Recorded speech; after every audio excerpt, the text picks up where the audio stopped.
মানুষের মধ্যে একটা বিচিত্র প্রবৃত্তি থাকে, অন্য সকলের বিষয়ে, তাদের জীবনের বিষয়ে, তাদের ব্যক্তিত্বের বিষয়ে, তাদের ভবিষ্যতের বিষয়ে অনুমান করা। এটা হলো অনুচিত। কারোর অতীতকালকে দেখে লোকে ভবিষ্যৎ বলে দিতে পারেন, বর্তমানকে দেখে ভবিষ্যতের বিষয়ে অনুমান করে ফেলেন। উদাহরণ দিতে হলে বলবো, কোনো দাসকে দেখুন, ওকে দেখে লোকে বলে যে ওর ভবিষ্যৎ সেটাই হতে পারে, অনুমান করে ফেলেন। আর এই রাজাকে দেখুন, উনি তো কত সুখী হবেন, উনি তো জগতের সব থেকে অধিক সুখী মানুষ, কত সুখ সুবিধা আছে ওনার কাছে, ধারণা করে ফেলেন। তবে সত্য তো এটাই যে কারোর ব্যক্তিত্বের বিষয়ে, তাদের ভবিষ্যতের বিষয়ে আপনি পূর্ণ সত্য কখনোই বলতে পারবেন না, শুধু অনুমান করতে পারবেন। আর এই অনুমান করে সত্যি কোনো লাভ হয় না, কারণ এই কাল সেটা হলো অত্যন্ত শক্তিশালী। কালো থেকে কালোতর কয়লাকেও হিরেতে পরিণত করতে পারে, অনেক বড় বড় রাজাকেও বিদূষক বানিয়ে ফেলতে পারে এক মুহূর্তেই। তাহলে আপনি অনুমান করে কি লাভ? কি পেলেন অনুমান করে? সেই জন্য কারোর বিষয়ে কোনো অনুমান করবেন না, তার ভবিষ্যতের বিষয়ে অনুমান করতে যাবেন না, কারোর বিষয়ে কোনো ধারণা করে নেবেন না। কিছু করতে হলে ভালোবাসুন, সবার মধ্যে ভালোবাসা ছড়ান, সবার মধ্যে ধন্যাত্মক ভাব ছড়ান। এই মন প্রসন্ন হয়ে বলবে, রাধা রাধা।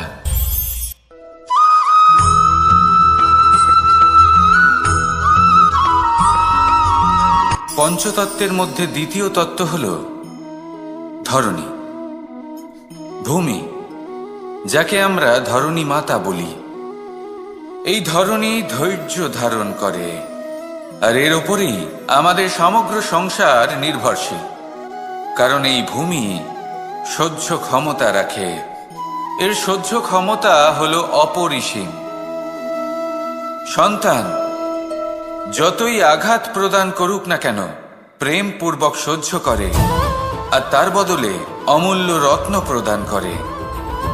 সন্তান যদি হাল চালায়, তাহলে তার বদলে তাকে অন্ন প্রদান করে। এটাই হলো ধরণী। এবার এর থেকে আমরা কি শিক্ষা পেতে পারি? এটাই যে কারোর জন্য কিছু করা বা কাউকে কিছু দেওয়া মনে কোনো কামনা ছাড়াই।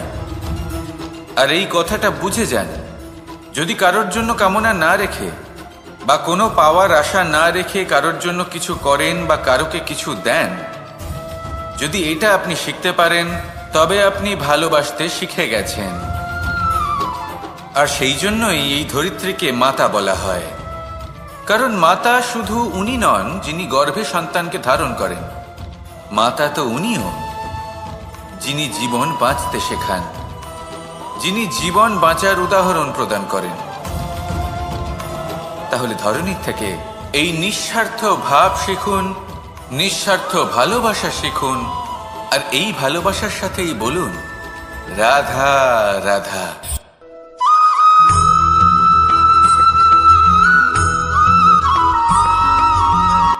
সংসারে আমাদের জীবনে যখন কোনো সুখ বা দুঃখ আসে, তার জন্য আমরা কাউকে না কাউকে অবশ্যই দায়ী করে থাকি, তাই না? এই ব্যক্তি আমাদের সাথে এরকম কাজ করেছেন, তাই আমার সাথে এমন হলো। ওই ব্যক্তি যদি এমনটা না করতেন, তাহলে আজ আমি ওই স্থানে পৌঁছতে পারতাম। সবই আপনার দৃষ্টিভঙ্গির ওপর নির্ভরশীল। আর যদি আপনার দৃষ্টিভঙ্গি এমন হয়, তাহলে তা অনুচিত। সত্যি কথা বলতে, এই সংসারে ভিন্ন ভিন্ন ধরনের মানুষ আছে। এটা আপনার উপর নির্ভর করছে কিভাবে তাদের স্বাগত জানাবেন। একবার ভাবুন, আমি আমার দুটো হাত সামনে নিয়ে এলাম, দুটো মুঠো খুলে দিলাম। দুই প্রকারের মানুষ আসবেন, কিছু না কিছু দিয়ে যাবেন। এই মুঠো যদি আমি বন্ধ করে দিই, তাহলে না কেউ আমাকে কিছু দিতে পারবে, না আমার কিছু যাবে আসবে। নিশ্চয়ই বুঝতে পারছেন এই দুই ধরনের ব্যক্তি কারা এবং তারা কি দিয়ে যান। আমি যদি নিজের মুঠো খুলে দিই, তাহলে কিছু ভালো মানুষ আসবেন, আমাকে আনন্দ, সন্তুষ্টি, জ্ঞান প্রদান করে যাবেন, ভালো অভিজ্ঞতা দিয়ে যাবেন। কোনো খারাপ ব্যক্তি যদি আসেন, তাহলে তিনিও খারাপ অভিজ্ঞতা দেবেন, যার থেকে আমি শিক্ষা লাভ করব। এই সব কিছু আমি লাভ করতে পারি। মুঠো যদি বন্ধ করে রাখি, তাহলে আমি কিছুই পাবো না। দেখুন, এই সংসারে প্রত্যেকের জীবন এইরকম।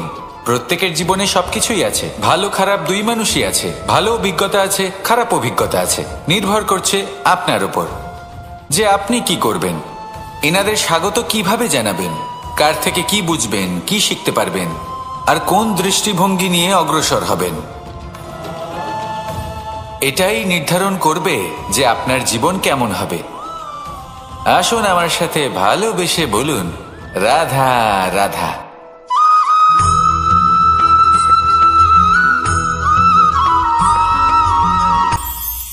এটা হলো ধান গাছ। এর থেকে যে চাল উৎপন্ন হয় তা মানুষ গ্রহণ করেন। আর এটা কি? এ হলো জংলি ঘাস। একবার ভেবে দেখুন, যদি এই জংলি ঘাস ধান গাছের আশেপাশে থাকে তাহলে কি হবে? ধান উৎপন্ন হতে পারবে? তা উৎকৃষ্ট হতে পারবে? আমরা কি তা গ্রহণ করতে পারবো? কখনোই নয়। এই জংলি ঘাস ধানকে নষ্ট করে দেবে, কিন্তু নিজে জীবিত থাকবে। এটাই হলো আজকের শিক্ষা। এই সংসারে যদি আপনি নীতির পথে চলতে চান, উচিত কর্ম করতে চান, সংসারকে সেবা করতে চান, তাহলে জংলি ঘাসের মতো ব্যক্তিদের থেকে সবসময় দূরে থাকতে হবে। সেই ব্যক্তি যারা দুর্নীতি এবং মিথ্যা দ্বারা পরিপূর্ণ, যাদের ব্যবহার অশুভ, যাদের অনেক অশুভ গুণ রয়েছে, তারা সঠিক নয়।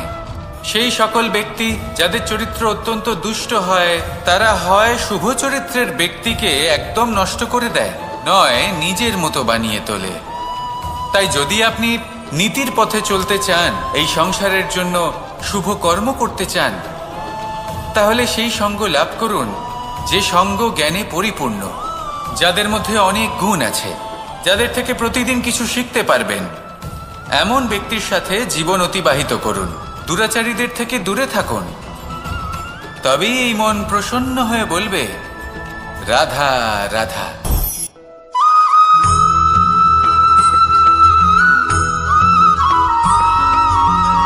মানুষের মানসিকতা এমন হয় যে সে যতটা করে আশা করে যে তার থেকে অনেক বেশি তার বদলে সে পাবে। দেখুন, সবকিছুই আপনার ভাবনা চিন্তার উপর নির্ভর করছে। আপনি যদি ফলের বিষয়ে ভেবে কর্ম করতে থাকেন তাহলে সেটা অনুচিত। জীবনের আসল আনন্দ হলো নিজের কর্ম করতে থাকা, ফলের চিন্তা করা উচিত নয়। যদি আপনি এরকম ভাবেন যে আমি এতটা করছি, আমার এতটা পাওয়া উচিত, সেই ভাবনা অনুচিত। যদি আপনি সেবার মানসিকতা নিয়ে কর্ম করতে থাকেন, কর্মচক্রে প্রবাহিত হন, যদি আপনি এমন ভাবনা রাখেন যে আমি এতটা পাচ্ছি তাই এর থেকে অনেক বেশি আমি কর্ম করব, তাহলে নিশ্চিত রূপে আপনি যতটা করছেন তার থেকে অনেক বেশি আপনি পাবেন। আপনার আশার থেকে অনেক বেশি আপনি পাবেন। শুধু জীবনে অনেক বেশি কাজ করতে থাকুন, ফলের চিন্তা করবেন না। আর মনে রাখবেন, এই ভাবনাই সব থেকে বড় বীজ। কর্মের উপর বিশ্বাস রাখুন। জীবনে যা যা আপনি চান সবই সুখময় হবে। আসুন আর আমার সাথে ভালোবেসে বলুন, রাধা রাধা।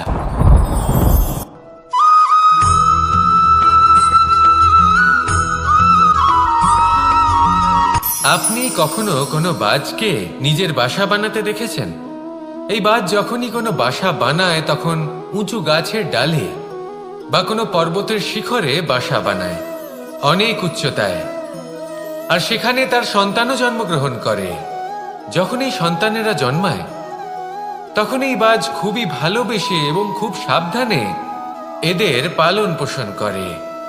নিজের ঠোঁট দিয়ে তাদের ঠোঁটে খাবার পরিবেশন করে।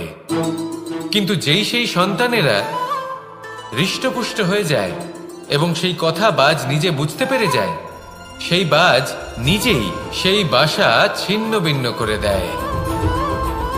সেই সন্তান যাদের সবেমাত্র ডানা গজিয়েছে, কিভাবে উঠতে হয় তারা জানে না, সেই সন্তানগুলিকে উচ্চতা থেকে ঠেলে দেয়। সেই সন্তান প্রথমে ভয়ভীত হয়ে যায়। তারা সামনে মৃত্যুকে দেখতে পেয়ে ভয়ের কারণে তাদের ডানা ঝাপটাতে থাকে। আর সেই প্রক্রিয়াতেই সেই সন্তানগুলি উড়তে শুরু করে দেয়। এবার এই ঘটনায় আমরা কি শিক্ষা পেতে পারি? এটাই, যদি আপনি মাতা পিতা হন তাহলে নিজের সন্তানকে অবশ্যই স্নেহ করুন, কিন্তু তাদেরকে নিজের আঁচলের তলায় বেঁধে রাখবেন না। যদি আপনি চান আপনার সন্তান জীবনে উন্নতি করুক, তাহলে নিজের মুঠো থেকে তাদের স্বতন্ত্র করে দিন। এই সংসারে সংঘর্ষ করতে দিন। সেই সন্তান নিজেই বুঝতে পারবে যে জন্মের সময় পাওয়া ডানা কি করে ব্যবহার করতে হয়। আর আপনার চোখের সামনে আপনার সন্তান এই আকাশে উড়তে থাকবে। তাহলে আসুন আমার সাথে ভালোবেসে বলুন, রাধা রাধা।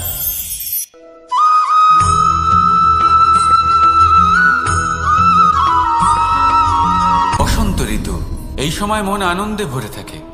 এমন মনে হয় যেন আমরা আকাশে বিচরণ করতে চলে যাই, কিন্তু সেটা তো সম্ভব নয়।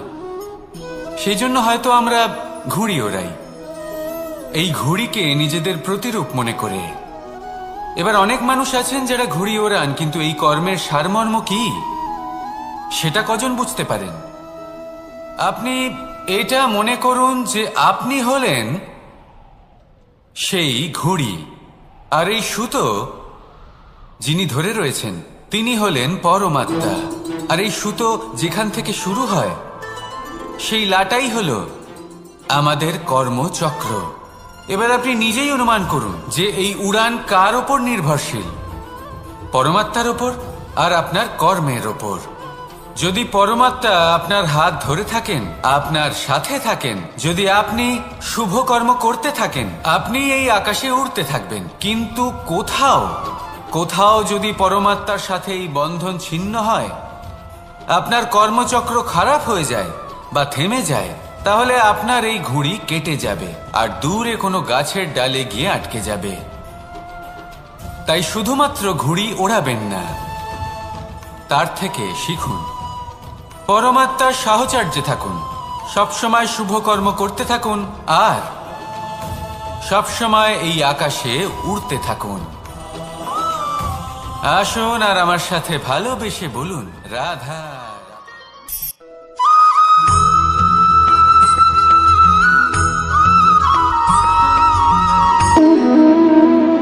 সম্পর্ক হলো আমাদের জীবনের একটি আধার। কিছু সম্পর্ক এমন যে আমরা জন্মসূত্রে লাভ করি, যেমন পরিবার, মা, বাবা। কিছু সম্পর্ক আছে যে আমরা জীবনে অর্জন করে থাকি, তা সে প্রেমের হোক, স্নেহের হোক বা বন্ধুত্বের। এই সকল সম্পর্ক লাভ করার বা গড়ে তোলার 5টি ধাপ রয়েছে। প্রথম ধাপ, কোনো ব্যক্তির সাথে আলাপ হওয়া, তার সাথে কথা বলা বা তাকে দেখা। দ্বিতীয় ধাপ, সে ব্যক্তিকে আমাদের ভালো লাগা। তৃতীয় ধাপ, আমাদের এটা চাইতে শুরু করা যে জীবনে এই ব্যক্তি যেন আমাদের বন্ধু হন, আমাদের জীবনে থাকেন, বা আমাদের কাউকে ভালোবেসে ফেলা আর এটা আমাদের ভাবা বা চাওয়া যে সেই ব্যক্তি যেন আজীবন আমার সাথে থাকেন, আমার জীবনে আমার সাথী হয়ে। চতুর্থ ধাপ, লাভ করা। এবার এই ধাপটি অনেক মানুষের পক্ষেই খুবই সরল হয়, বড়ই সরলভাবে নিজেদের সঙ্গীকে লাভ করে থাকে। কিছু মানুষের জন্য এই ধাপ অত্যন্ত কঠিন হয়ে থাকে। অনেক প্রতিকূল পরিস্থিতির উপর জয়লাভ করে তারা সঙ্গীকে লাভ করেন, কিন্তু লাভ অবশ্যই করেন। এরপরে আসে পঞ্চম, অন্তিম এবং সব থেকে গুরুত্বপূর্ণ ধাপ। সেটা হলো সেই সম্পর্ক পালন করা। এটা হলো এমন এক বিষয় যা প্রত্যেক মানুষের শেখা উচিত। যদি ব্যক্তি নিজের জীবনে সম্পর্ক রক্ষা করতে শিখে যান, তবে প্রত্যেক সম্পর্ক তার জীবনকে স্বর্গ করে তুলবে। আসুন আর আমার সাথে ভালোবেসে বলুন, রাধা রাধা।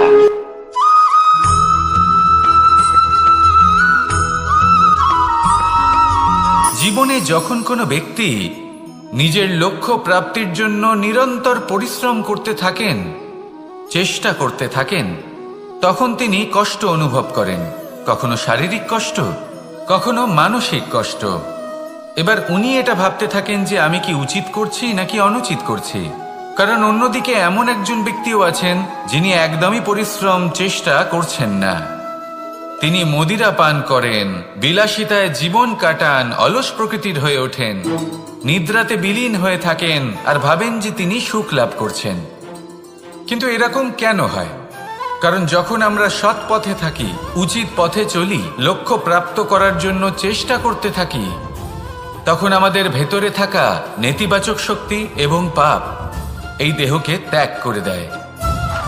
আর এই অনুভূতিটাই আমাদের দুঃখের অনুভূতি দেয়, কষ্ট দেয়। এবার সেখানে যদি আমরা কুপথে চলি, অনুচিত পথে চলতে থাকি, তাহলে আমাদের ভেতরে থাকা পুণ্য এবং ধনাত্মক শক্তি আমাদের দেহ ত্যাগ করে দেয়। আর এই অনুভূতির কারণেই আমরা সুখ অনুভব করি। কিন্তু কখনো ভাববেন যে এই সুখ বেশি সময় পর্যন্ত থাকে না। সেই জন্য সবসময় মনে রাখবেন, যদি আপনি জানেন যে এটাই আপনার লক্ষ্য, এটাই উচিত পথ, শুভ পথ, তাতে নিরন্তরভাবে এগিয়ে যেতে চেষ্টা করতে থাকুন। এই কষ্ট আপনাকে সুখের পরাকাষ্ঠায় কখন পৌঁছে দেবে তা আপনি জানতেই পারবেন না। আসুন আমার সাথে ভালোবেসে বলুন, রাধা রাধা।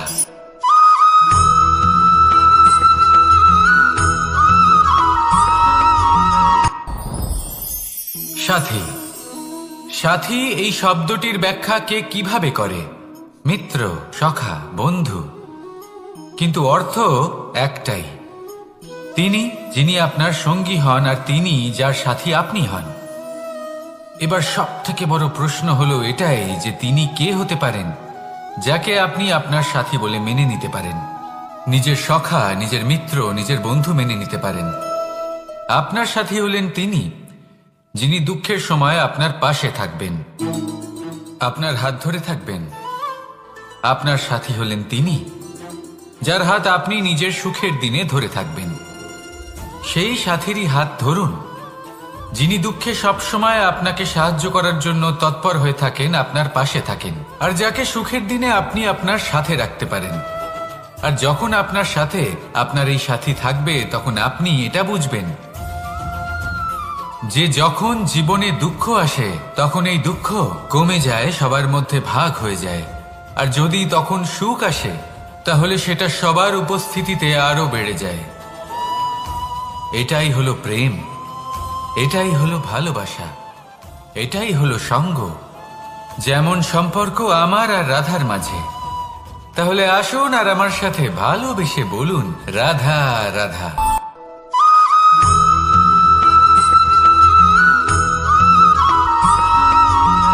এই সংসারে প্রত্যেক মানুষ এটাই চান যে তিনি যেন ধনবান হন, আর্থিক অবস্থা তার ভালো থাকে, ওনার বাড়িতে লক্ষ্মীর আগমন হয়।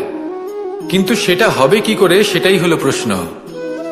কেউ বলেন যে যদি পরিশ্রম করো তাহলে ধন অর্জন সম্ভব, কেউ বলেন যে যদি বিদ্যা লাভ হয় তবেই ধন অর্জন সম্ভব, কেউ বলেন যে যদি বলশালী হও তবেই সম্পন্ন থাকবে। ভালো কথা, যদি তাই হয়ে থাকে, তবে দিনমজুর সারা দিন পরিশ্রম করেন, তিনি কেন ধনী হন না? অনেকজন বিদ্বান মানুষ আছেন এই সংসারে, তারা কেন ধনবান হন না? অনেক সংখ্যক বলশালী ব্যক্তি আছেন, তাদের কাছে ধন নেই কেন? তাদের কেন ধনের অভাব হয়? আবার এমনও কিছু মানুষ আছেন যারা পরিশ্রম করেন, তারা দিনমজুর, কিন্তু তারা ধন অর্জন করতে পারেন। কিছু বিদ্বান ব্যক্তি আছেন যাদের কাছে অধিক মাত্রায় ধন রয়েছে। কয়েকজন বলশালী ব্যক্তি রয়েছেন যাদের কাছে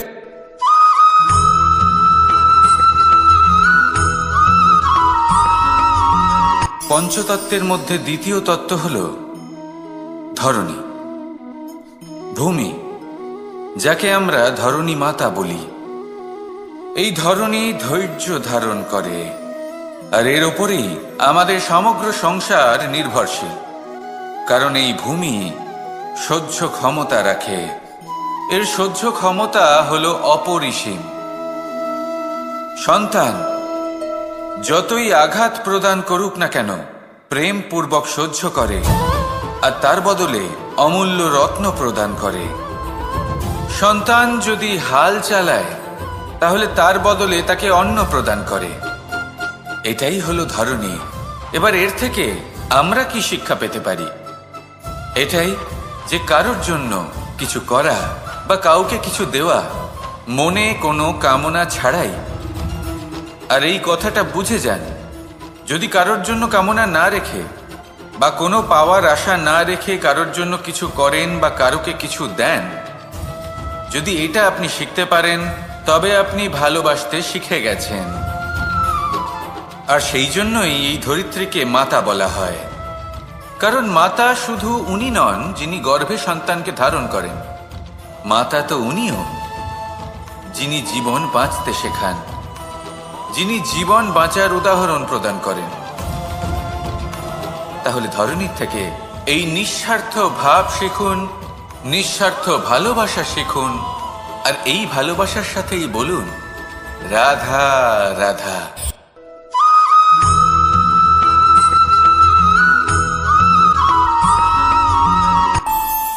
আমাদের মনে যখন কোনো প্রশ্ন ওঠে, কোনো দ্বন্দ্ব জাগে, তখন আমরা যাই আমাদের গুরুর কাছে, আমাদের আরাধ্যের কাছে গিয়ে জিজ্ঞেস করি। এইভাবেই একদিন আমি পৌঁছলাম আমার আরাধ্যের কাছে, আমার মহাদেবের কাছে, আর ওনাকে প্রশ্ন করলাম যে মহাদেব, জীবনে আনন্দ পাওয়ার, উৎসব পালনের, প্রেম ভাগ করে নেবার, জীবনকে উপভোগ করে নেওয়ার সর্বশ্রেষ্ঠ সময় কোনটা? মহাদেব হাসলেন আর উনি বললেন, জীবনে উৎসব পালনের সব থেকে শ্রেষ্ঠ দিন হল মৃত্যুর ঠিক আগের দিনটা। প্রেম ভাগ করে নেওয়ার সব থেকে শ্রেষ্ঠ মুহূর্ত হল মৃত্যুর ঠিক আগের মুহূর্ত। জীবনকে উপভোগ করে নেওয়ার সর্বশ্রেষ্ঠ প্রহর হল মৃত্যুর এক প্রহর পূর্বে। তখন আমি চমকে গেলাম। আমি বললাম, কিন্তু মহাদেব, মৃত্যু তো অনিশ্চিত, আমরা জানিও না কবে আমাদের মৃত্যু হবে। মহাদেব আবার হাসলেন। উনি বললেন যে যদি আমরা এভাবে জীবন কাটাই যে আমরা জীবনের প্রত্যেক দিন, প্রত্যেক মুহূর্ত, প্রত্যেক প্রহর শেষ বলে মনে করি, তাহলে আমাদের সমস্ত জীবন আনন্দের সাথেই অতিবাহিত হবে। কি বলেন?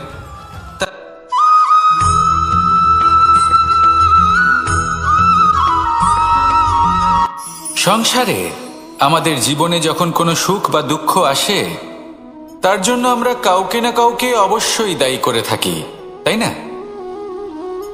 এই ব্যক্তি আমাদের সাথে এরকম কাজ করেছেন, তাই আমার সাথে এমন হলো। ওই ব্যক্তি যদি এমনটা না করতেন, তাহলে আজ আমি ওই স্থানে পৌঁছতে পারতাম। সবই আপনার দৃষ্টিভঙ্গির ওপর নির্ভরশীল, আর যদি আপনার দৃষ্টিভঙ্গি এমন হয়, তাহলে তা অনুচিত। সত্যি কথা বলতে, এই সংসারে ভিন্ন ভিন্ন ধরনের মানুষ আছে। এটা আপনার উপর নির্ভর করছে কিভাবে তাদের স্বাগত জানাবেন। একবার ভাবুন, আমি আমার দুটো হাত সামনে নিয়ে এলাম, দুটো মুঠো খুলে দিলাম। দুই প্রকারের মানুষ আসবেন, কিছু না কিছু দিয়ে যাবেন। এই মুঠো যদি আমি বন্ধ করে দিই, তাহলে না কেউ আমাকে কিছু দিতে পারবে, না আমার কিছু যাবে আসবে। নিশ্চয়ই বুঝতে পারছেন এই দুই ধরনের ব্যক্তি কারা এবং তারা কি দিয়ে যান। আমি যদি নিজের মুঠো খুলে দিই, তাহলে কিছু ভালো মানুষ আসবেন, আমাকে আনন্দ, সন্তুষ্টি, জ্ঞান প্রদান করে যাবেন, ভালো অভিজ্ঞতা দিয়ে যাবেন। কোনো খারাপ ব্যক্তি যদি আসেন, তাহলে তিনিও খারাপ অভিজ্ঞতা দেবেন, যার থেকে আমি শিক্ষা লাভ করব। এই সব কিছু আমি লাভ করতে পারি। মুঠো যদি বন্ধ করে রাখি, তাহলে আমি কিছুই পাবো না। দেখুন, এই সংসারে প্রত্যেকের জীবনে এইরকম। প্রত্যেকের জীবনে সবকিছুই আছে, ভালো খারাপ দুই মানুষই আছে, ভালো অভিজ্ঞতা আছে, খারাপ অভিজ্ঞতা আছে। নির্ভর করছে আপনার উপর যে আপনি কি করবেন, এনাদের স্বাগত কিভাবে জানাবেন, কার থেকে কি বুঝবেন, কি শিখতে পারবেন, আর কোন দৃষ্টিভঙ্গি নিয়ে অগ্রসর হবেন। এটাই নির্ধারণ করবে যে আপনার জীবন কেমন হবে। আসুন আমার সাথে ভালোবেসে বলুন রাধা রাধা।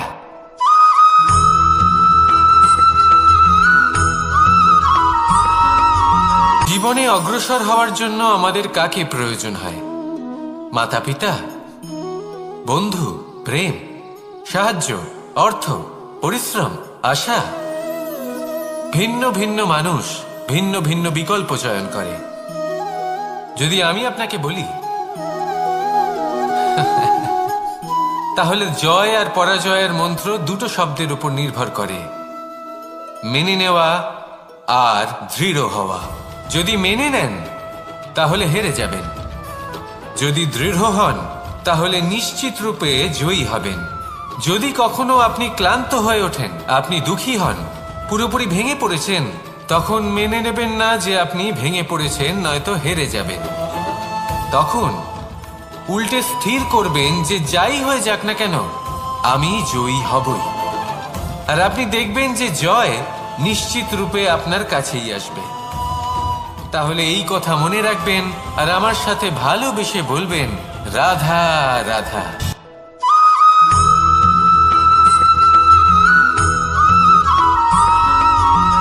ভালো, শুধু ওনাদের কঠোর ব্যবহার দেখলে আমরা একটু ভয় পেয়ে যাই। এবার ওনাদের এই কঠোর ব্যবহার আমাদের ভালো না লাগলেও অত্যন্ত আবশ্যক, কারণ মাতার থেকে আমরা যে শক্তি লাভ করি তা যেন নিয়ন্ত্রণ হারিয়ে বিধ্বংসী না হয়ে ওঠে। আমরা যেন কোনো কুপথে না চলে যাই, আমরা কখনো যেন দোষ না করে ফেলি। শুধু সেই জন্য পিতা এবং গুরু একটু কঠোর হয়ে ওঠেন, এবং ওনাদের এই কঠোর আচরণ ভবিষ্যতে গিয়ে আমরা অবশ্যই বুঝতে পারি। জীবনে কিছু বছর আমরা এগিয়ে যাই আর তারপর আমরা বুঝতে পারি যে বাবা এবং গুরু আমাদের যথেষ্ট ভালোবাসতেন, কিন্তু ওনাদের ভালোবাসার বহিঃপ্রকাশ আলাদা। প্রয়োজনীয় হলো এটা দেখার, এটা বোঝার যে শুরু থেকে আমাদের প্রতি ওনাদের আচরণ কেমন ছিল। ওনাদের কঠোর হওয়ার পেছনে ওনাদের ভালোবাসাটা বোঝার চেষ্টা করুন, ওনাদের চিন্তাটা বোঝার চেষ্টা করুন, ওনাদের পথপ্রদর্শনের আড়ালে আপনার ভবিষ্যতের জন্য যে পরিকল্পনা ওনারা করেছেন সেটা বোঝার চেষ্টা করুন। তখন আপনারা বুঝতে পারবেন ওনাদের ভালোবাসাকে। আপনার মনের মধ্যে আপনা থেকেই ওনাদের প্রতি সম্মান জেগে উঠবে। নিজের পিতা এবং নিজের গুরু এই দুজনের প্রতি কৃতজ্ঞতা প্রকাশ করুন আর আমার সাথে ভালোবেসে বলুন, রাধা রাধা।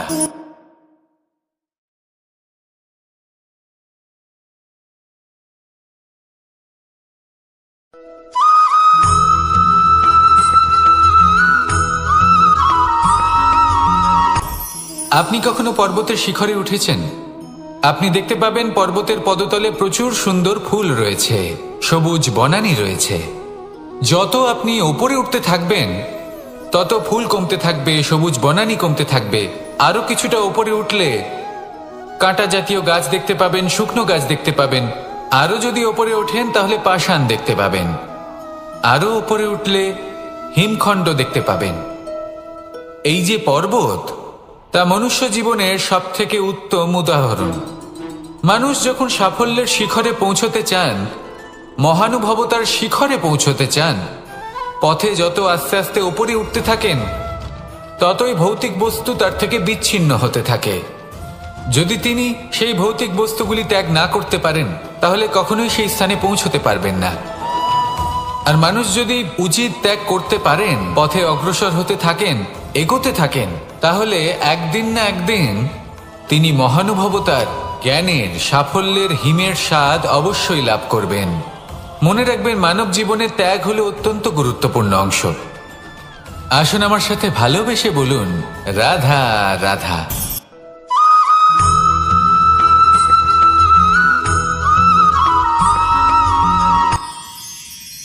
মানুষ তার জীবনে দুই ধরনের পরিস্থিতিকে খুব ভয় পায়।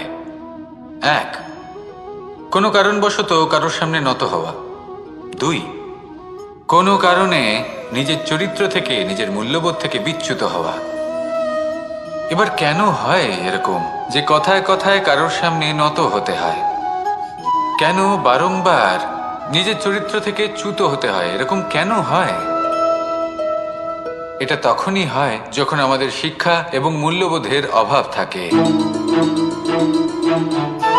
যদি মানুষের মধ্যে প্রকৃত শিক্ষা থাকে তাহলে এই সংসারে কোনো সময় এবং কারোর সামনেই নত হওয়ার কোনো প্রয়োজন নেই। যদি মানুষের মধ্যে মূল্যবোধ থাকে তাহলে তাকে নিজের মূল্যবোধ বা চরিত্র থেকে বিচ্যুত হতে হয় না, তা সে যাই হয়ে যাক না কেন। কোনো বালককে যদি জন্ম থেকেই সুশিক্ষার অধিকারী করা হয়, শিক্ষিত করা হয়, মূল্যবোধের অধিকারী করা হয়, তবে সে এই সংসারে এমন কর্ম করবে যাতে সে নিজেকে, নিজের পরিবারকে, সমগ্র সমাজকে গর্বিত করতে পারে। শিক্ষা লাভ করুন, মূল্যবোধ লাভ করুন এবং আমার সাথে ভালোবেসে বলুন, রাধা রাধা।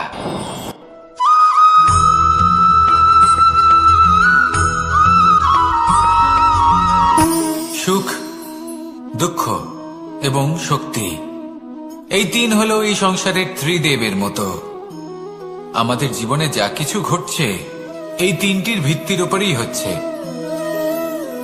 আসলে এই সংসারের একটা নিয়ম আছে, যখনই আপনি কিছু লাভ করেন এই সংসার আপনার পরীক্ষা নেয়। এটা জানার জন্য আপনার পরীক্ষা নেয় যে আপনি যা কিছুই লাভ করেছেন আপনি কি আদৌ সেটার যোগ্য কিনা। ঠিক সেইভাবেই এই সুখ, দুঃখ এবং শক্তি আপনার পরীক্ষা নিয়ে থাকে। যখন সুখ আসে তখন সে আপনার পরীক্ষা নেয় যে আপনার মধ্যে অহংবোধ জাগ্রত হয়নি তো। যদি অহংবোধ চলে আসে তাহলে সুখ সেখানেই সঙ্গ ত্যাগ করে।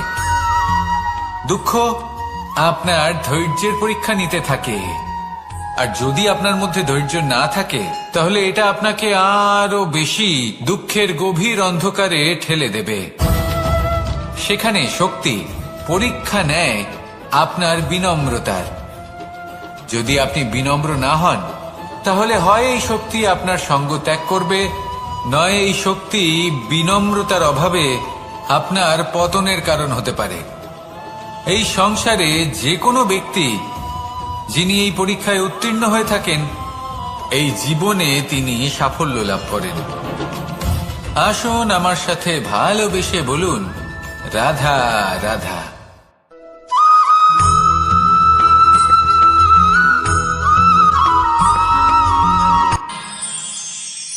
আমরা সবাই সূর্যকে সম্মান কেন করি? কারণ আমরা জানি যে সন্ধেবেলা যখন সূর্যাস্ত হবে তখন শুধুমাত্র অন্ধকার বাকি থাকবে। ঠিক কিছুটা এরকমই হয় আমাদের মাতা পিতাও, যিনি আমাদের জন্ম দেন, আমাদের ভরণ পোষণ করেন, আমাদের বড় করেন, আমাদের প্রেম প্রদান করেন। কখনো কখনো তাদের মুখ থেকে কটু কথা নিঃসৃত হয়, আমাদের দুঃখ হয়, কিন্তু তখন আমাদের এটা বোঝা উচিত এগুলি নিঃসৃত হচ্ছে আমাদেরই মঙ্গলের জন্য। যেমন সূর্যদেব, উনিও উত্তাপ দিয়ে থাকেন আমাদেরই মঙ্গলের জন্য, যাতে ফসল পাকতে পারে, যাতে জল বাষ্প হয়ে মেঘ হতে পারে, বৃষ্টি হতে পারে, আর এই সংসারে নিরন্তর জলের প্রবাহ থাকে। আমাদের মাতা পিতা, তাদের কঠোর আচরণ, তাদের কঠোর অনুশাসনের পেছনে লুকিয়ে থাকে ওনাদের ভালোবাসা। আমাদের তা বুঝতে হবে, সসম্মানে ওনাদের গ্রহণ করতে হবে। কারণ ঠিক সূর্যাস্তের পরে যেমন চতুর্দিক অন্ধকারচ্ছন্ন হয়ে যায়, তেমনি আমাদের জীবন থেকে যখন আমাদের মাতা পিতা চলে যায় তখন আমাদের জীবনেও শুধু এবং শুধুমাত্র অন্ধকারই ছেয়ে থাকে। সেই জন্য নিজের মাতা পিতাকে সম্মান করুন, ওনাদের ভালোবাসা প্রদান করুন। এই মন আর এই জীবন প্রসন্ন হয়ে বলবে, রাধা রাধা।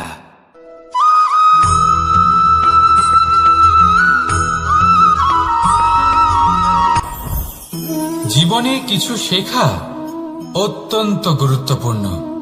এবার কি কি শিখতে হবে সেই সব শেখানোর জন্য অনেক শিক্ষক রয়েছেন, কিন্তু কি শিখবেন না আর কি করবেন না এটা আমাদের নিজের অভিজ্ঞতা দিয়ে শিখতে হয়। কিন্তু তার মানে এটা নয় যে যদি আপনাকে শিখতে হয় যে আগুনের তাপ কতটা, আপনাকে আগুনের মধ্যে হাত দিতে হবে। না, অন্য কারোর অভিজ্ঞতা দ্বারাও শিখতে পারেন। প্রশ্ন শুধুমাত্র একটাই যে আপনি কি শিখতে চান নাকি চান না। যদি আপনি এটাই ভাবেন যে আমি শুধুই নিজের অভিজ্ঞতা দ্বারাই শিখতে চাই, তাহলে জীবনকাল ছোট মনে হবে, অনেক কিছুই শিখতে পারবেন না। তাই নিজের সাথে সাথে বড়দের অভিজ্ঞতার দ্বারাও শেখা শুরু করে দিন। এই সংসারের অভিজ্ঞতা দ্বারা শিখতে শুরু করে দিন। আর এটা নিশ্চিত রূপে শেখা আবশ্যক যে কখন কি করবেন না, কোথায় থামতে হবে আর কোথায় থামবেন না।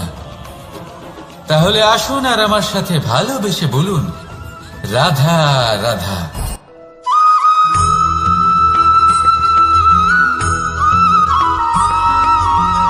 এই সংসারে সব থেকে বেশি কোমল বস্তু হলো রেশম। এই রেশম এতটাই কোমল হয় যে এর পুরো একটা থান শুধুমাত্র একটা হাতে ধরা সম্ভব। কখনো ভেবে দেখেছেন এই রেশম কিভাবে হয়? একটি কীট তার লালার দ্বারা উৎপন্ন হয়। এই কীট সেই রেশমকে পাক দিতে থাকে, পাক দিতেই থাকে আর আস্তে আস্তে তার মধ্যেই জড়িয়ে পড়ে। শেষে ওর এই সুন্দর অমূল্য সৃষ্টি রেশমের এই সুতো, তার নির্মাণ কার্য পূর্ণ হয়। কিন্তু তাতেই ও নিজে বন্দী হয়ে যায়। নিজেরই মায়াজালের এই বন্দী গৃহে নিজেই ফেঁসে যায়। এবার এই সুতোকে ব্যবহারযোগ্য করে তোলার জন্য এই কীটগুলিকে এই কবচের সাথেই ফুটন্ত জলে ফেলে দেওয়া হয়। এই সংসারে যদি আমাদের স্বপ্ন এই সংসারের দুঃখ হরণ করার জন্য, এই সংসারে সুখ বিতরণ করার জন্য হয়, তবেই আমাদের প্রগতি সম্ভব। যদি আমাদের এই স্বপ্ন শুধুই আমাদের এবং আমাদের স্বার্থ সিদ্ধির জন্য হয়, তাহলে এই স্বপ্ন আমাদের অন্ধ করে দেবে, আমাদের অন্ধকারের পথে নিয়ে যাবে, আর আমরাও সেই কীটের মতো হয়ে যাব। নিজেদেরই মায়াজালে আমরা নিজেই ফেঁসে যাব। আর শেষে আমরা যদি কিছু লাভ করি, তা হবে একাকিত্ব, অন্ধকারময় মৃত্যু। তাই স্বপ্ন অবশ্যই দেখুন, কিন্তু এমনভাবে স্বপ্ন দেখবেন না যে তার এই বন্দিগৃহে আপনি নিজেই ফেঁসে গেলেন। স্বপ্ন দেখুন পরোপকারে।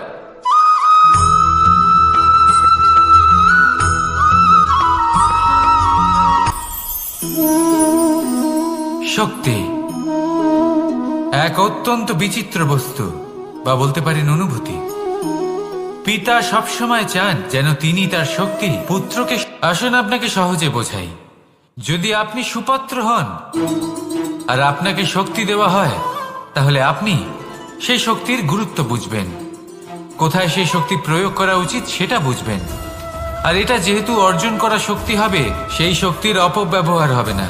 কিন্তু যদি এই আপনি কুপাত্র হন আর যদি আপনাকে এই শক্তি দেওয়া হয়, তাহলে কি হবে? দেখতে গেলে এই শক্তি আপনি দান হিসেবে পেয়েছেন, তাই না আপনি এই শক্তির গুরুত্ব বুঝবেন আর না এর প্রয়োগ আপনি জানবেন। তার অপব্যবহার হওয়া সুনিশ্চিত। তাই যদি আপনি কোনো শক্তি অর্জন করতে চান, তাহলে আগে তার যোগ্য হয়ে উঠুন, পুত্র নয় পাত্র হয়ে উঠুন। আর আমার সাথে ভালোবেসে বলুন, রাধা রাধা।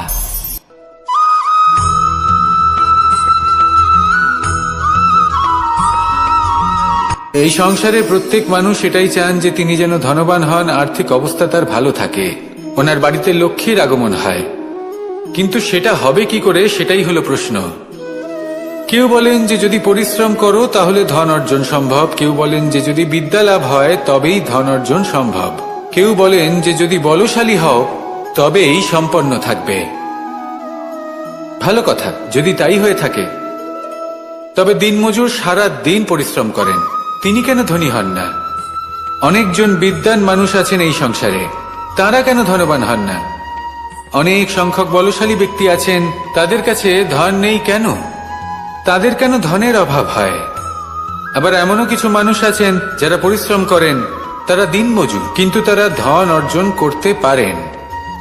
কিছু বিদ্বান ব্যক্তি আছেন যাদের কাছে অধিক মাত্রায় ধন রয়েছে। কয়েকজন বলশালী ব্যক্তি রয়েছেন যাদের কাছে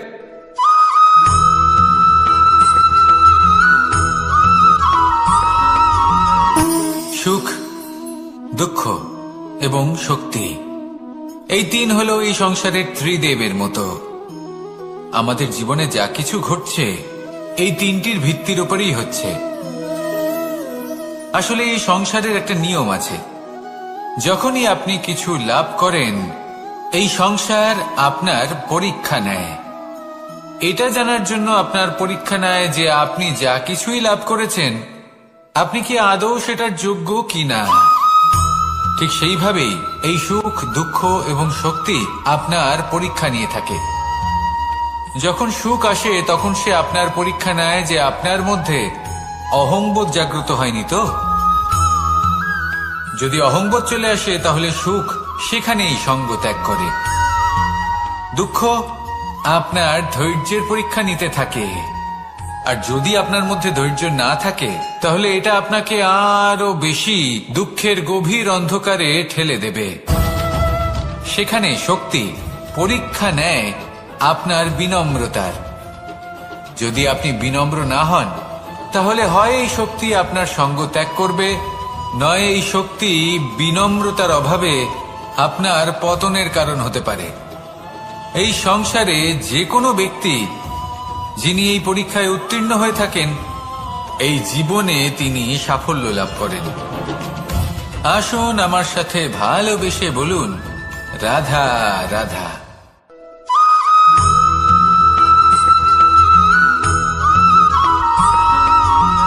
পঞ্চতত্ত্বের মধ্যে দ্বিতীয় তত্ত্ব হল ধরণী, ভূমি, যাকে আমরা ধরণী মাতা বলি। এই ধরণী ধৈর্য ধারণ করে, আর এর ওপরেই আমাদের সমগ্র সংসার নির্ভরশীল। কারণ এই ভূমি সহ্য ক্ষমতা রাখে, এর সহ্য ক্ষমতা হল অপরিসীম। সন্তান যতই আঘাত প্রদান করুক না কেন, প্রেম পূর্বক সহ্য করে, আর তার বদলে অমূল্য রত্ন প্রদান করে। সন্তান যদি হাল চালায়, তাহলে তার বদলে তাকে অন্ন প্রদান করে। এটাই হলো ধরণী। এবার এর থেকে আমরা কি শিক্ষা পেতে পারি? এটাই যে কারোর জন্য কিছু করা বা কাউকে কিছু দেওয়া মনে কোনো কামনা ছাড়াই। আর এই কথাটা বুঝে যান, যদি কারোর জন্য কামনা না রেখে বা কোনো পাওয়ার আশা না রেখে কারোর জন্য কিছু করেন বা কারোকে কিছু দেন, যদি এটা আপনি শিখতে পারেন, তবে আপনি ভালোবাসতে শিখে গেছেন। আর সেই জন্যই এই ধরিত্রীকে মাতা বলা হয়। কারণ মাতা শুধু উনি নন যিনি গর্ভে সন্তানকে ধারণ করেন, মাতা তো উনিও যিনি জীবন বাঁচতে শেখান, যিনি জীবন বাঁচার উদাহরণ প্রদান করেন।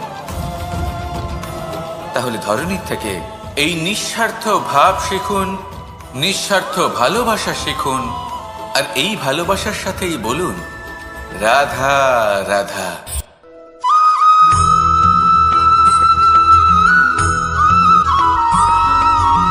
মানুষ জন্মগ্রহণ করে, তার সাথে ভয়েরও জন্ম হয়। ছোটবেলা থেকেই আমাদের মনে কোনো না কোনো প্রকারের ভয় থেকেই যায়। কেউ এই বিষয়ে ভয় পায় যে তার কোনো বস্তু তার থেকে দূরে চলে যাবে, কেউ এই বিষয়ে ভয় পায় যে আমি নিজেকে হারিয়ে ফেলব, কেউ এই ভেবে ভয় পায় যে আমার প্রিয়জনেরা তারা যেন আমার থেকে দূরে না চলে যায়, কেউ এই ভেবে ভয় পায় যে আমরা যেন পথ না হারিয়ে ফেলি, আদি ইত্যাদি। কিন্তু সত্যি কথা বলতে, ভেবে দেখুন এই ভয় বাস্তবে কি? শুধুই একটা মনস্থিতি, আর কিছুই নয়। যা কিছু আপনি জীবনে পেয়েছেন তা একদিন আপনাকে হারাতে হবে। এই জীবন হলো আপনারই, কিন্তু তাও একদিন সমাপ্ত হবে। তাই ভয় পেয়ে কি লাভ? এই ভয় শুধু আপনাকে জীবন যাপন করা থেকে বাধা দিচ্ছে, আর কিচ্ছু নয়। পথ হারিয়ে ফেললেই বুঝতে পারবেন যে নতুন পথ কিভাবে বানাতে হয়। কিছু মানুষকে জীবন থেকে হারালে তবেই আপনি বুঝবেন যে আপনার আপনজনকে। এই ভয়ের কারণে ভীত হয়ে থাকবেন না। এই তারা নক্ষত্র অন্ধকারের অভাবে গুরুত্ব হারায়। শিবকেও মহাদেব হওয়ার জন্য বিষপান করতে হয়েছিল।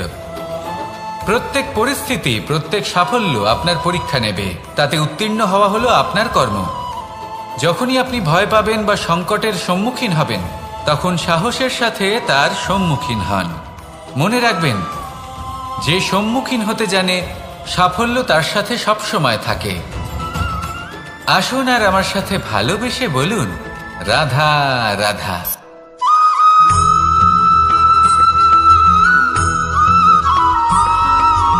জীবনে অগ্রসর হওয়ার জন্য আমাদের কাকে প্রয়োজন হয়?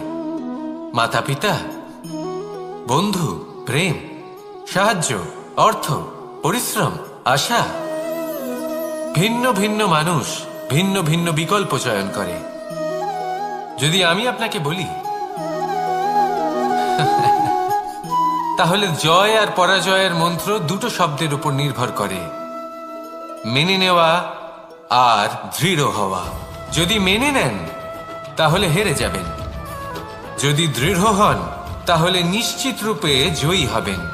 যদি কখনো আপনি ক্লান্ত হয়ে ওঠেন, আপনি দুঃখী হন, পুরোপুরি ভেঙে পড়েছেন, তখন মেনে নেবেন না যে আপনি ভেঙে পড়েছেন, নয়তো হেরে যাবেন। তখন উল্টে স্থির করবেন যে যাই হয়ে যাক না কেন আমি জয়ী হবই। আর আপনি দেখবেন যে জয় নিশ্চিত রূপে আপনার কাছেই আসবে। তাহলে এই কথা মনে রাখবেন আর আমার সাথে ভালোবেসে বলবেন, রাধা রাধা।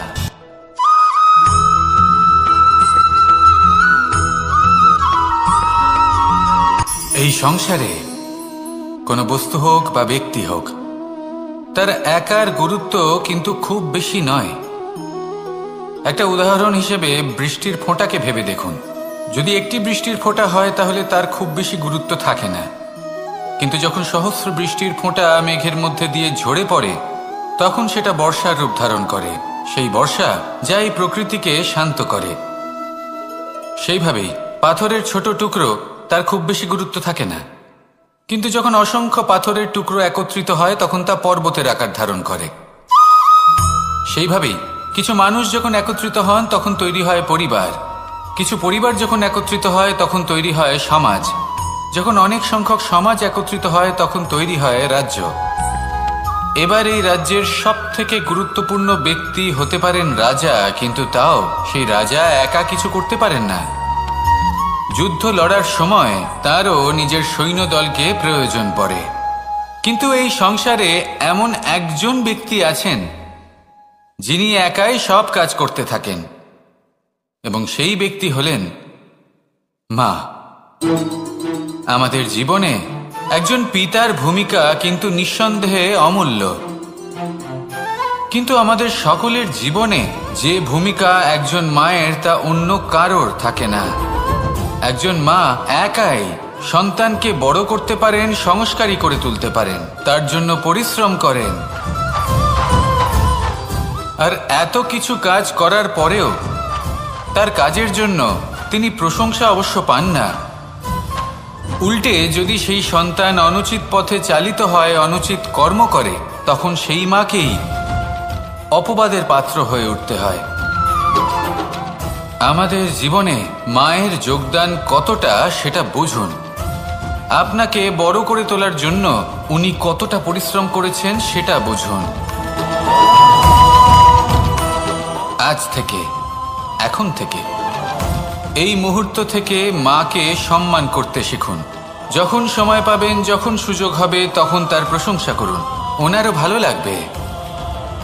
আর মায়ের এই মমতার জন্য, তার এই ভূমিকার জন্য আসুন সবাই মিলে আমরা তাকে প্রণাম করি, আর সকলে মিলে ভালোবেসে বলি, রাধা রাধা।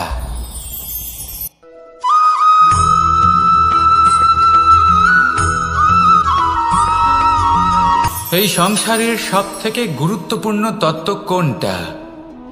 প্রথম হলো সময়। জন্ম থেকে মৃত্যু পর্যন্ত এই যে সময়, এটাই তো হলো জীবন। দ্বিতীয় হলো জীবন, যাতে আমরা সময়ের সদ্ব্যবহার করি, শ্রেষ্ঠ থেকে শ্রেষ্ঠতর কাজ করার চেষ্টা করি। বহু বছরের এই পরম্পরা, এই সংস্কৃতিকে এগিয়ে নিয়ে যাওয়ার চেষ্টা করি। এই সংসারে আমরা অংশগ্রহণ করতে চেষ্টা করি। তৃতীয় হলো ধন, সেই ধন যা প্রত্যেক ব্যক্তি অর্জন করতে চেষ্টা করেন। এবার এই তিনটি তত্ত্বের মধ্যে একটা সামঞ্জস্য আছে, সমান ব্যাপার আছে। সে ধনই হোক বা সময় হোক বা হোক জীবন। আর সেই সমান ব্যাপার হলো যে যদি আপনি এটা গণনা করতে থাকেন তাহলে তা কমতে থাকে, যদি আপনি এটা ব্যবহার করেন তাহলে তা বাড়তে থাকে। একে সংগঠিত করে রাখতে চেষ্টা করলে এ হাত থেকে ফসকে যায়, কিন্তু যদি আপনি একে সামলে রাখতে শিখে যান তাহলে এমন কাজ করবেন যাতে সংসারের সাথে সাথে পরবর্তী প্রজন্ম লাভবান হবে। যদি কিছু শিখতে চান তাহলে সামলাতে শিখুন, গণনা করা বা সংগঠিত করা নয়। আসুন আর আমার সাথে ভালোবেসে বলুন, রাধা রাধা।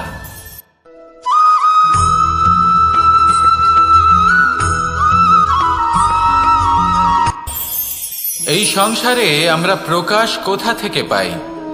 এর উত্তর বড়ই সরল। ভোরে যখন সূর্যোদয় হয় তখন প্রকাশের কিরণ আমাদের ঘরে এসে পৌঁছয়। এইভাবেই আমরা প্রকাশ লাভ করি। এবার এই প্রকাশের আলোতেই আমরা সারা দিনের কাজ সম্পন্ন করি। সন্ধে হয়ে যায়, সূর্যাস্তও হয়ে যায়, আর আমাদের ঘর যাতে অন্ধকার না হয় তার জন্য আমরা একটা প্রদীপ প্রজ্বলিত করি। এটাই ঘটে আমাদের জীবনেও। এবার প্রবাহমান আয়ুর সাথে আমরা আমাদের অন্তরে যদি একটা প্রদীপ প্রজ্বলিত করে নিই, তাহলে বিষয়টাই অন্যরকম হবে। এবার আপনি বলবেন কোন প্রকাশের কথা বলছি যা আমাদের অন্তরে জাগ্রত করা সম্ভব? আমাদের আত্মার মাঝে প্রেমের প্রকাশ জাগ্রত করার কথা বলছি। কারণ আমাদের এই জীবন এও হলো দিনের আলোর মতো। আজ প্রকাশ আছে, কিন্তু কোনোদিন অবশ্যই অস্ত হবে। কিন্তু অস্ত হবার আগে যদি আমরা আমাদের আত্মার মাঝে প্রেমের এই প্রকাশ উজ্জ্বলিত করে নিই, তাহলে আমাদের সন্ধ্যাকালও আমরা আনন্দে এবং প্রেমে যাপন করব। তাহলে আসুন আর আমার সাথে ভালোবেসে বলুন, রাধা রাধা।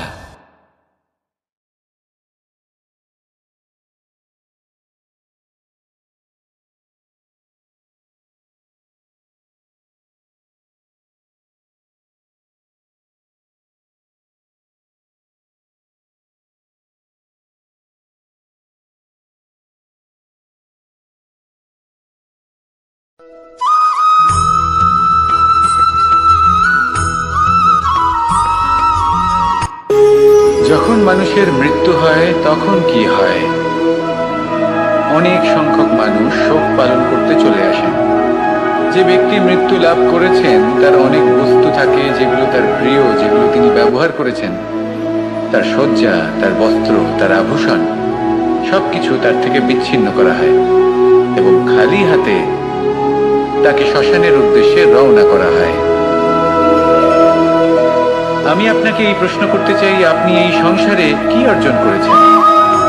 ধন সম্পত্তি, বস্ত্র, আভূষণ, এই সব কিছু যে আপনি অর্জন করেছেন, আপনার মৃত্যুর পরে তা আপনার থেকে দূর হয়ে যাবে। এর উত্তর হলো একটাই, আপনার কর্ম। শুধু সেটাই আছে যা একান্ত আপনার, আর শুধু সেটাই এই সংসার থেকে চলে যাওয়ার পরেও সংসারেই জীবিত থাকবে। যদি আপনি দুষ্কর্ম করেন, তাহলে এই সংসার আপনাকে একটি অনুচিত উদাহরণ হিসেবে মনে রাখবে যে এই ব্যক্তি খুব পাপী ছিল, অনুচিত কর্ম করতেন। যে পথে তিনি চলেছেন সেই পথে কারোর চলা উচিত নয়। সেখানেই যদি আপনি সৎকর্ম করেন, তাহলে সংসার চিরকাল এটাই বলবে যে খুব ভালো মানুষ ছিলেন, সবাইকে ভালোবাসতেন, সবাইকে সাহায্য করতেন, আমার খুব প্রিয় মানুষ ছিলেন। এটাই হলো শ্রেষ্ঠ কর্ম। সেই জন্য জীবনে শুধুমাত্র ধন সম্পত্তি, আভূষণ এই সব অর্জন করতে গিয়ে নিজের মনোনিবেশ করবেন না। শ্রেষ্ঠ কর্ম করুন। সংসার থেকে চলে যাওয়ার পরেও এই কর্মই এই সংসারে আপনাকে জীবিত রাখবে। আসুন আমার সাথে ভালোবেসে বলুন, রাধা রাধা।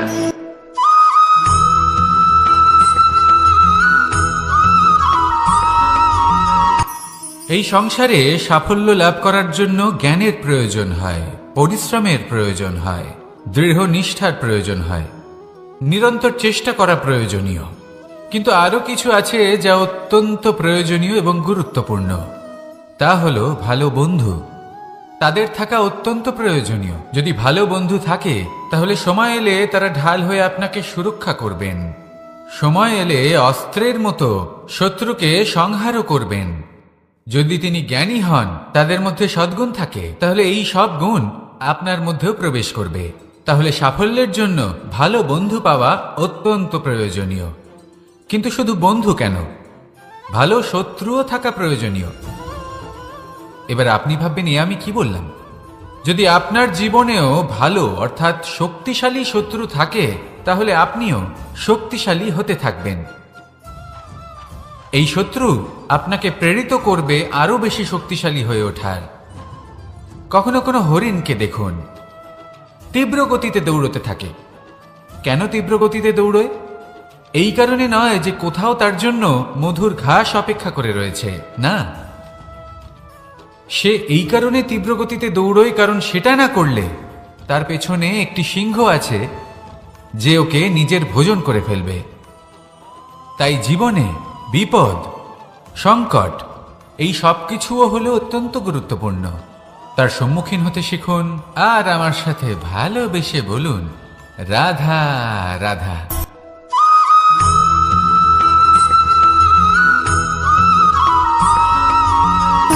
সুখ, দুঃখ এবং শক্তি, এই তিন হলো এই সংসারের ত্রিদেবের মতো। আমাদের জীবনে যা কিছু ঘটছে এই তিনটির ভিত্তির উপরেই হচ্ছে। আসলে এই সংসারের একটা নিয়ম আছে, যখনই আপনি কিছু লাভ করেন এই সংসার আপনার পরীক্ষা নেয়। এটা জানার জন্য আপনার পরীক্ষা নেয় যে আপনি যা কিছুই লাভ করেছেন আপনি কি আদৌ সেটার যোগ্য কিনা। ঠিক সেইভাবেই এই সুখ, দুঃখ এবং শক্তি আপনার পরীক্ষা নিয়ে থাকে।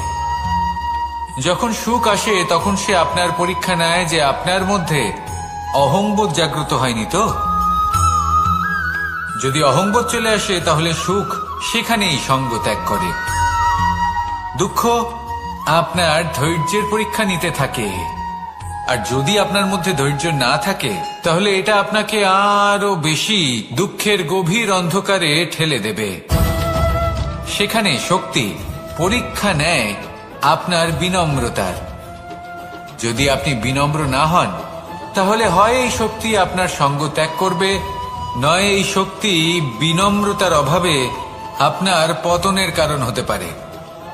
এই সংসারে যে কোনো ব্যক্তি যিনি এই পরীক্ষায় উত্তীর্ণ হয়ে থাকেন এই জীবনে তিনি সাফল্য লাভ করেন। আসুন আমার সাথে ভালোবেসে বলুন, রাধা রাধা।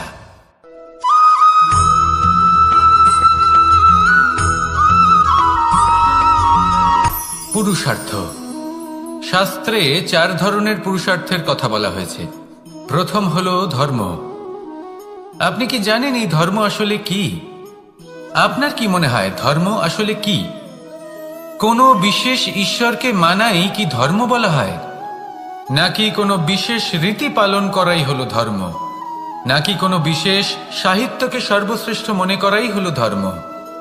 না, ধর্ম হলো সেটা যাকে ধারণ করা যেতে পারে। আর ধারণ শুধু সেটাই করা যায় যা পবিত্র। পবিত্র শুধু তাকেই বলা হয় যা নিঃস্বার্থ, যার মধ্যে শাসন করার কোনো ইচ্ছে নেই, যা সরলভাবেই প্রবাহমান, জল এবং বায়ুর মতো। যখন কোনো ব্যক্তি ধর্মকে ধারণ করেন এবং সেই ধর্ম সেই ব্যক্তিকে রক্ষা করে তখন তাকে ধর্ম বলা হয়।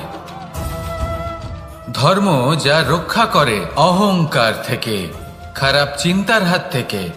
সেই জন্য পুরুষার্থ গড়ে তোলার আগে, ধর্ম পালন করার আগে ধর্মের প্রকৃত অর্থ কি সেটা বুঝে নিন। এটা জেনে রাখুন যে সমস্ত ধর্মের আধার, সমস্ত ধর্মের ভিত শুধুমাত্র ভালোবাসা। আসুন আর এই ভালোবাসার সাথেই বলুন, রাধা রাধা।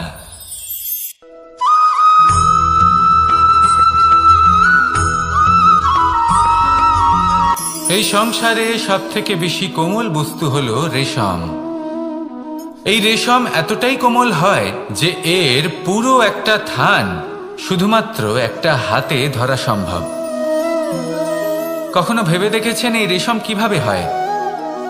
একটি কীট তার লালার দ্বারা উৎপন্ন হয়। এই কীট সেই রেশমকে পাক দিতে থাকে, পাক দিতেই থাকে, দিতেই থাকে, আর আস্তে আস্তে তার মধ্যেই জড়িয়ে পড়ে। শেষে ওর এই সুন্দর অমূল্য সৃষ্টি রেশমের এই সুতো তার নির্মাণ কার্য পূর্ণ হয়, কিন্তু তাতেই ও নিজে বন্দী হয়ে যায়। নিজেরই মায়াজালের এই বন্দী গৃহে নিজেই ফেঁসে যায়। এবার এই সুতোকে ব্যবহারযোগ্য করে তোলার জন্য এই কীটগুলিকে এই কবচের সাথেই ফুটন্ত জলে ফেলে দেওয়া হয়। এই সংসারে যদি আমাদের স্বপ্ন এই সংসারের দুঃখ হরণ করার জন্য, এই সংসারে সুখ বিতরণ করার জন্য হয়, তবেই আমাদের প্রগতি সম্ভব। যদি আমাদের এই স্বপ্ন শুধুই আমাদের এবং আমাদের স্বার্থ সিদ্ধির জন্য হয়, তাহলে এই স্বপ্ন আমাদের অন্ধ করে দেবে। আমাদের অন্ধকারের পথে নিয়ে যাবে, আর আমরাও সেই কীটের মতো হয়ে যাব। নিজেদেরই মায়াজালে আমরা নিজেই ফেঁসে যাব, আর শেষে আমরা যদি কিছু লাভ করি তা হবে একাকিত্ব, অন্ধকারময় মৃত্যু। তাই স্বপ্ন অবশ্যই দেখুন, কিন্তু এমনভাবে স্বপ্ন দেখবেন না যে তার এই বন্দিগৃহে আপনি নিজেই ফেঁসে গেলেন। স্বপ্ন দেখুন পরোপকারে।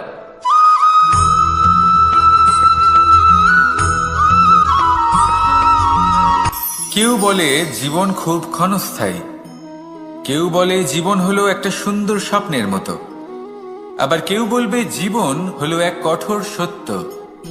কিন্তু জীবন আসলে কি? জীবন হলো আপনারই প্রতিবিম্ব, একটা দর্পণ। অর্থাৎ আপনি জীবনকে সেইভাবেই পাবেন যেরকম আপনি নিজেকে প্রতিপন্ন করবেন। যদি আপনি দর্পণের দিকে তাকিয়ে হাসেন, তাহলে আপনি সামনে হাসি মুখী দেখতে পাবেন। এবার যদি আপনি গম্ভীর হয়ে থাকেন, তাহলে আপনি একজন রুষ্ট ব্যক্তি দেখতে পাবেন। শেষে সবথেকে বেশি গুরুত্বপূর্ণ হলো আপনার চেষ্টা।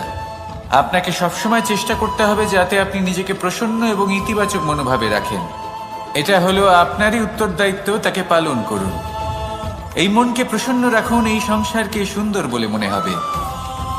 আর এই মন প্রসন্ন হয়ে বলবে, রাধা রাধা।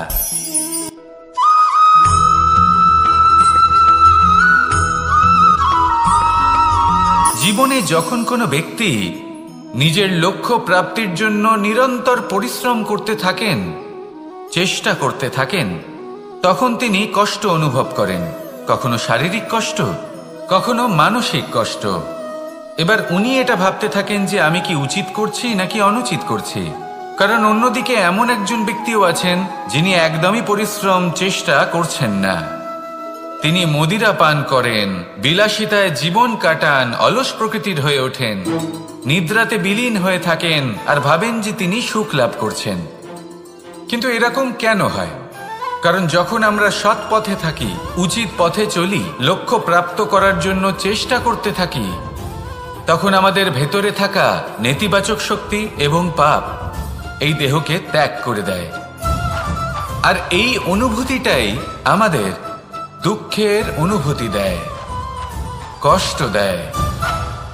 এবার সেখানে যদি আমরা কুপথে চলি, অনুচিত পথে চলতে থাকি, তাহলে আমাদের ভেতরে থাকা পুণ্য এবং ধনাত্মক শক্তি আমাদের দেহ ত্যাগ করে দেয়। আর এই অনুভূতির কারণেই আমরা সুখ অনুভব করি। কিন্তু কখনো ভাববেন যে এই সুখ বেশি সময় পর্যন্ত থাকে না। সেই জন্য সবসময় মনে রাখবেন, যদি আপনি জানেন যে এটাই আপনার লক্ষ্য, এটাই উচিত পথ, শুভ পথ, তাতে নিরন্তরভাবে এগিয়ে যেতে চেষ্টা করতে থাকুন। এই কষ্ট আপনাকে সুখের পরাকাষ্ঠায় কখন পৌঁছে দেবে তা আপনি জানতেই পারবেন না। আসুন আমার সাথে ভালোবেসে বলুন, রাধা রাধা।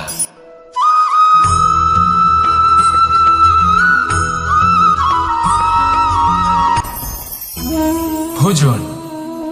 এবার ভোজন সংগ্রহ করার জন্য মানুষ কি না করেন, সব সময় চেষ্টা করতে থাকেন।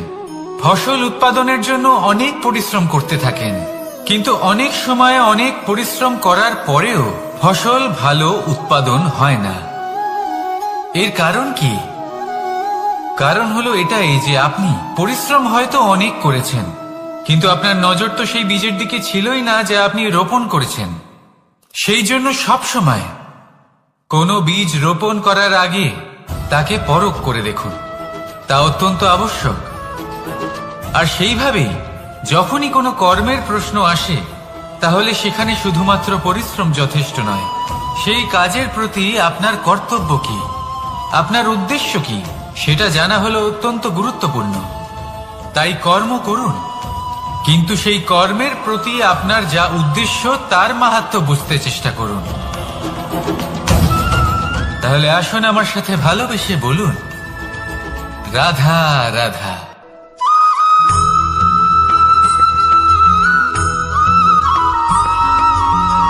পিতা আর পুত্রের সম্পর্ক অত্যন্ত মধুর হয়ে থাকে। পিতা স্বপ্ন দেখেন, তাকে পূর্ণ করার সকল সম্ভাব্য চেষ্টা করেন, কিন্তু তাও অনেক সময় ওনার স্বপ্ন অপূর্ণ থেকে যায়। তখন পিতা ভাবেন যে স্বপ্ন উনি পূর্ণ করতে পারেননি, ওনার সন্তান তা অবশ্যই পূরণ করবে। যে স্থানে উনি কখনো পৌঁছতে পারেননি, সেই স্থানে ওনার পুত্র অবশ্যই পৌঁছবে। পিতা নিজের সন্তানের ভবিষ্যৎ নিয়ে সেই স্বপ্ন দেখেন, আর যখন সেই সন্তান সামনে এগোতে থাকে তখন তার দুঃখ হয় না, বরং গর্ব হয়। ওনার ভালো লাগে এটা দেখে যে ওনার সন্তান অনেক উন্নতি করছে।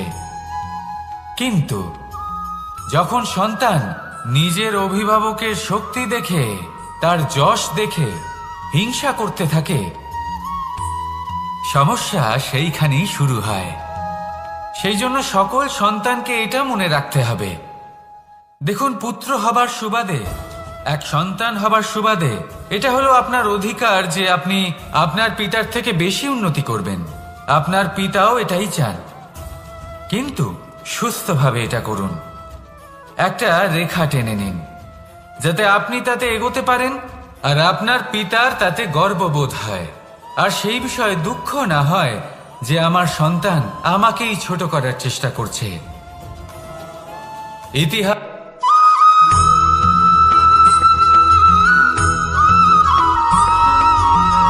যখন আমরা কোনো বনে প্রবেশ করি, তখন এই সবুজ ঘাস দেখে, এই কোমল ঘাস দেখে আমাদের মন প্রফুল্ল হয়ে ওঠে। ভিন্ন ভিন্ন প্রজাতির ফুল, ভিন্ন ভিন্ন রঙের ফুল দেখে এই মন আনন্দে ভরে ওঠে। এখানে শিশুরা আনন্দ লাভ করে, বড়রা ভোজন গ্রহণ করেন, কথাবার্তা বলেন, হাঁটাহাঁটি করে বেড়ান। এবার ভেবে দেখুন, যখন এই উপবনের নির্মাণ হয়েছিল সেই সময় যদি এই মাটিকে সঠিকভাবে খনন না করা হতো, যদি তাতে সঠিকভাবে বীজ রোপণ না করা হতো, যদি কোনো সংঘর্ষ না হতো, পরিশ্রম না করা হতো, যদি চলতে চলতে পায়ে কাঁটা না বিঁধে যেত, তাহলে এই সুন্দর বন দেখে আমরা কি এই আনন্দ লাভ করতে পারতাম? কখনোই নয়। ধরুন কোনো নদীর তটে সুন্দর একটি বন আছে, সেই বনের আনন্দ লাভ করতে গেলে আপনাকে সেই নদী পার করতেই হবে। যদি সুখের নদীর কাছে পৌঁছতে চান, তাহলে তটে যে কাঁটা রয়েছে সেগুলোর সাথে সংঘর্ষ করতেই হবে। এই সংসারে যদি আপনি সুখ লাভ করতে চান, তাহলে সুখ লাভের এই যাত্রা শুরু করতে হবে সংঘর্ষ দ্বারা। তাহলে সংঘর্ষকে স্বাগত জানান, এর পেছনেই সুখ রয়েছে যা আপনার জন্য অপেক্ষা করছে। এবার হাসুন আর আমার সাথে ভালোবেসে বলুন, রাধা।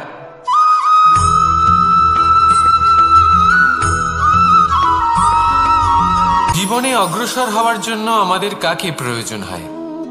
মাতা পিতা, বন্ধু, প্রেম, সাহায্য, অর্থ, পরিশ্রম, আশা। ভিন্ন ভিন্ন মানুষ ভিন্ন ভিন্ন বিকল্প চয়ন করে। যদি আমি আপনাকে বলি, তাহলে জয় আর পরাজয়ের মন্ত্র দুটো শব্দের উপর নির্ভর করে, মেনে নেওয়া আর দৃঢ় হওয়া।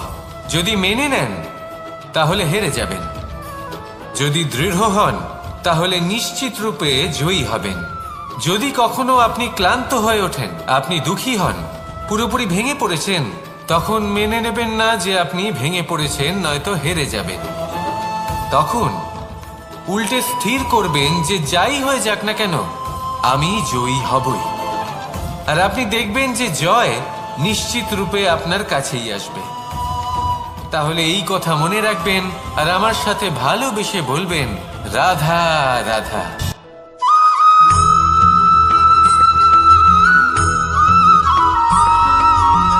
এই সংসারে সব থেকে বড় ব্যক্তি কে?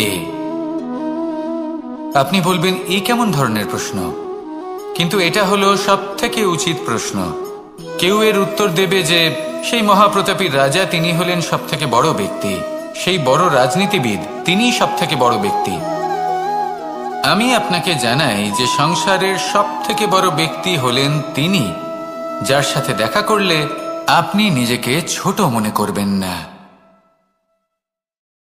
কোনো ব্যক্তি যিনি সব থেকে বেশি শক্তিশালী, আপনি যদি তার সামনে যান, তাহলে উনি আপনার অন্তরের শক্তিকে বাইরে বের করে আনবে। আপনার অন্তরে লুকিয়ে থাকা শক্তিকে জাগ্রত করতে প্রেরণা প্রদান করবে। তিনি হলেন বড় ব্যক্তি, তিনি হলেন মহান ব্যক্তি। তিনি নন যিনি নিজের বল এবং ঐশ্বর্য দ্বারা আপনাকে তার সামনে ছোট প্রমাণ করবেন। এবং সেই জন্য মহাদেব আমার আরাধ্য হলেন আমার খুব প্রিয়। কারণ রাজা হোক